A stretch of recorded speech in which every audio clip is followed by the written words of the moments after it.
ម្រាបសួរបងប្អូនអរគ្នាថ្ងៃនេះខ្ញុំធ្វើមុខម្ហូបម្យ៉ាងហៅថាជ្រក់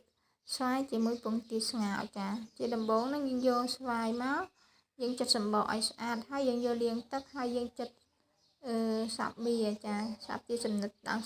ងដើម្បីឲ្យវាស្រួលនឹងចូលជាតិដើម្បីយើងដាក់គ្រឿងក្រៅទៅដើម្បីឲ្យចូលជាតិបានល្អចាអញ្ចឹងយើងសាប់ស្វាយហើយចានេះគឺយើងកំពុងតែសាប់ស្វាយសាប់ឲ្យបានច្រើនមកសាប់ទៅស្វាយមួយចាចំនួនស្វាយមួយចាបន្ទាប់មកយើងសាប់ស្វាយរួចហើយយើងចិតយើងហាន់ទឹកខ្ទឹមចាមានទឹកខ្ទឹមដែរបងប្អូនណាចាអញ្ចឹងយើងហាន់ទឹកខ្ទឹមហើយជាកង់អញ្ចឹងណាចាទឹកខ្ទឹមនឹងគាត់ហាន់មួយស៊ីម៉ោងបងប្អូនចាហាន់ខ្ទឹមជាសម្រាប់កង់អញ្ចឹងចាមួយម្ដងរហូតឲ្យអស់អញ្ចឹងណាបងប្អូនណាចាអញ្ចឹងយើងចិតទៅយើងចិតកាត់កង់រហូតដល់អស់យើងការដាក់ទឹកខ្ទឹមហ្នឹងសម្រាប់តែជើងទេយើងចង់ដាក់តិចក៏បានច្រើនក៏បានដែរប៉ុន្តែពួកខ្ញុំយើងដាក់ច្រើនបន្តិចដើម្បីឲ្យវាឈ្ងុយហើយឲ្យឃើញពណ៌ស្អាតដែរណាបងប្អូនណាចាអញ្ចឹងនេះយើងកំពុងតែចិតហាន់វាជាកង់ចាហាន់ឲ្យអស់ហើយចាយើងហាន់ឲ្យអស់ទៅព្រោះអីរៀងច្រើនដែរហើយណាមួយយើងហាន់មួយម្ដងឲ្យជ្រុញវាធំពេកចាអញ្ចឹងយើងហាន់ឲ្យអស់មកចាបន្ទាប់ពីហាន់លើខ្ទឹមមកអស់ហើយយើងយកមកដាក់លើស្វាយនឹងសិនចាយើងដាក់លើស្វាយយ៉ាងចឹងយើងអត់តកូរគ្រឿងទេចាអញ្ចឹងយើងយកមកដាក់ហើយ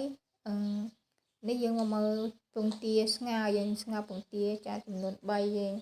ស្ងោរតែ3ទេចាបងប្អូនណាអញ្ចឹងហើយបន្ទាប់មកយើងហាន់ម្ទេសចាដើម្បីដាក់ឲ្យមានរសជាតិហឹរតិចអញ្ចឹងណាបងប្អូនអ្នកណាចូលចិត្តម្ទេសខ្លាំងយើងដាក់ច្រើនទៅប៉ុន្តែខ្ញុំនឹងដាក់តែ3គ្រាប់ទេចាវាល្មមវាអត់ហឹរខ្លាំងហើយវាក៏មិនសាបខ្លាំងដែរតែវា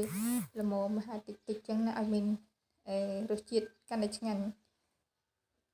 ចាអញ្ចឹងហើយយើងដាក់យើងដាក់បានមួយចានហើយយើងមានស្វាយមានទឹកខ្ទឹមហើយមានម្ទេសបន្ទាប់មកយើងយកពងទាដែលយើងស្ងោរហ្នឹងយកទៅលាងទឹកសិនយើងទៅដាក់ទឹកមិនលាងទេយកទៅដាក់ទឹកដើម្បីឲ្យវាត្រជាក់ហើយវាស្រួលបកចាស្រួលបកពេលណាយើងដាក់ទឹកក្តៅយើងបកទៅរលាកដៃអញ្ចឹងយើងដាក់ទឹកត្រាំឲ្យវាត្រជាក់ហើយយើងបកឲ្យវាស្រួលហើយវាអត់ជាប់ទៀតចាមានសភាពរលោងល្អមែនតើតែយើងដាក់ទឹកត្រជាក់ចាបន្ទាប់មកយើងយកវាមកហាន់ជាចំណិតចាចំណិត4ជ្រុងមកហើយយើងយករៀបដាក់ចានអញ្ចឹងមើលទៅឲ្យមានសោភ័ណភាពអញ្ចឹងបងប្អូនណាចាយើងចិត្តមកយើងដាក់មកយើងមើលឃើញទៅដល់បងប្អូនមើលឆ្ងាញ់ហ្មងគ្រាន់តែឃើញគ្រឿងក្រៅហ្នឹងឆ្ងាញ់បាត់ហើយបងប្អូនណាចាបន្ទាប់មកយើងត្រូវលាងទឹកត្រីយើងលាយទឹកត្រីសិនចំពោះទឹកត្រីហ្នឹងយើងបាក់ពីលើស្វាយនឹងតែម្ដងក៏បានហើយយើងយកមកក្លុកជាមួយទឹកត្រីនឹងតែម្ដងក៏បានដែរឥឡូវហ្នឹងយើងលាយទឹកត្រីហ្នឹងយើងដាក់មកស្លាបព្រាមកហើយទៅយើងដាក់ស្ករសមកហើយយើងដាក់ប៊ីចេងបន្តិចមកហ៊ីងកូរឲ្យសព្វចាហ៊ីងកូរឲ្យសព្វដើម្បីឲ្យវាចូលជាតិល្អចាហ៊ីងកូរមានទឹកត្រីមានស្ករមានប៊ីចេងហ្នឹងណាបងប្អូនណាចាចឹងងាយទេបងប្អូននេះម្ហូបនេះវាស្រួលមែនតើធ្វើតាមផ្លែតបានញ៉ាំភ្លាមចាបន្ទាប់មកយើងដាក់កូរឲ្យវាសព្វហើយយើងថាល្មមហើយយើងយកស្វាយដែលយើងចិតហើយហ្នឹងយកមកដាក់ក្នុងនឹងតែម្ដងមកហើយយើងចង់មកហ៊ីងសាបបន្តិចយើងដាក់ទឹកធម្មតាយើងមកដើម្បីឲ្យវាហ៊ីងសាបបន្តិចចាបន្ទាប់ពីយើងកូរគ្រឿងហើយដាក់ទឹកដាក់អីហើយបានយើងយកស្វាយហ្នឹងដែលយើងរៀបហើយមិញហ្នឹងយើងយកមកដាក់លាយជាមួយទឹកត្រីហ្នឹងចា ចំពោះទឹកត្រីហ្នឹងយើងយកដាក់ស្រោចពីលើចានចៀនហ្នឹងក៏បានដែរប៉ុន្តែខ្ញុំហ្នឹងយកមកដាក់ក្នុងចានគោមទៅហើយលាយវាទៅដើម្បីវាស្រួលដើម្បីឲ្យវាចូលជាតិល្អហើយបើសិនតែយើងដាក់ពីលើហើយវាអត់ចូលជាតិអញ្ចឹងយើងយកមកកូរវាឲ្យសព្វទៅ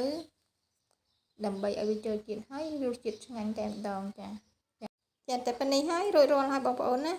ចារួចរាល់ហើយអាចញ៉ាំបានចានេះមើលទៅនោះមែនតែដាក់ទៅឆ្ងាញ់ចាប់ចិត្តហ្មងជាតិហ្នឹងណា